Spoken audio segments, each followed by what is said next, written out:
Welcome back everybody, my name is Nick930 and today we're going to do an in-depth look at the multiplayer footage for Star Wars Battlefront II. Now unlike most of the trailer analysis videos I'm doing for E3 this year, this game's multiplayer was recorded by basically everyone that sat down in that 40-player multiplayer match, so I'm not going to sift through 40 different YouTubers and break each of those videos down, and instead I'm going to summarize all the things that I've learned to help give you guys a better idea of what to expect with the new Star Wars game. And let's start by briefly mentioning the main features of this game. Battlefront 2 has 3 confirmed game modes, a single-player campaign, a competitive online multiplayer, and the return of skirmish mode. Now, the single-player campaign will be a totally original story focused around a female Imperial pilot after the destruction of the second Death Star at the end of Return of the Jedi. You'll hunt down the people responsible, including Luke Skywalker, and the events in the story will actually connect to the beginning of the more recent Force Awakens film. The skirmish mode is similar to what was introduced in Battlefront 1, but will be much larger in scale, offering all the maps to players to play offline. It won't be identical to the online multiplayer, but will offer enough content to satisfy those of us that enjoy killing some AI stormtroopers. Now, most of what was revealed at E3 circulated around the game's multiplayer, and that's what the rest of this video is going to be focusing on. Starting off, Battlefront 2 is no longer limited to a single era. We are getting all 3 eras, meaning we'll see stuff from the prequel trilogy like droids and clone troopers, we'll be getting the Galactic Civil War stuff just like we got in the original Battlefront, and we're also getting brand new material from the new Disney movies. The demo shown at E3 showed a large-scale multiplayer match in the prequel-era city of Theed on the planet of Naboo. 2 teams face off in a multiplayer mode called Galactic Assault, in which the Droid Trade Federation needs to attack the palace with their multi-troop transport, or MTT. The game mode appears to be similar to Walker Assault in that the clone trooper team needs to try and stop the advance of this multi-troop transport before it can breach the castle doors. But after it destroys the doors, it appears the game focus shifts towards being more of a conquest-oriented design, where the droid team needs to win by taking control of key areas in the palace. There's been a lot of major gameplay changes to help give Battlefront 2 a larger skill gap and make it more appealing to hardcore gamers, and I'm just going to run through a few of those changes here.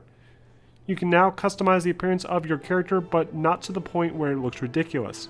The customization, just like the first game, will remain authentic, so you won't be able to run around as a gold stormtrooper. Unlike the first game, there's now a class system that lets you choose from 4 basic classes that all have unique abilities and a system of checks and balances. The officer, for example, plays more of a support role and can buff teammates with enhancements like increased protection. Instead of having to run around the field looking for tokens to use special weapons and vehicles, the game now uses battle points. When completing actions in-game like killing enemies or capturing objectives, you'll be rewarded battle points that can be used to activate your equipped gadgets. When respawning, your battle points can be used to spawn in as a unique class like a jet trooper or a battle droid. You can even spend these points to spawn in as a hero or a vehicle, which I think is a much better system than what they had in the last game. Unfortunately, droidicas appear not to be in the game at launch. DICE has not forgotten about them, and they do plan on adding them in at a later date, but they just will not be there at launch. The weapons have significantly more variety and can now be manually cooled down, which acts like a manual reload. The weapons will be available across all maps and modes, so you can use prequel-era blasters in the original trilogy maps all you want. Characters like droids and heroes will be locked to specific maps and modes though. Rey only appears in this video for demonstration purposes. Speaking of heroes, all heroes have been rebalanced completely and are much weaker in comparison to Battlefront 1. Each hero also has a greater variety in how they play, and it'll take a lot more time to master each hero and understand their strengths and weaknesses. For example, Darth Maul has no ability to block, meaning he needs to play much more aggressively, whereas Rey is weaker but can detect enemies through walls when using the Force. Player movement remains mostly the same, but the rolling mechanic has been improved drastically, and you can now roll forward and backward in addition to side to side. The game will feature space combat, but it wasn't shown in the demo this weekend. There's a brief glimpse in the multiplayer reveal trailer, and we also see plenty of dogfights happening over the city of Theed, but no other details were given. The game does not offer a squad system like Battlefield, but instead has a dynamic squad system that'll change your squad members every time you respawn.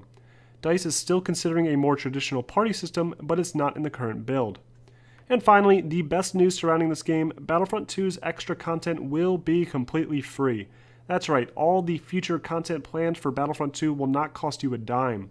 DICE confirmed that the game will feature microtransactions to help speed up the progression system, but this is in no way required, and you can play the game just with the base price of the game, and that's it. So I'm really excited about that. I'm glad they're doing that because the DLC really separated the community in the last game. So that's basically all the information I was able to get from this video. If there's something I missed, let me know in the comments. I'd love to hear it. Be sure to like and subscribe to stay up to date with all the latest on E3, and I will see you all next time.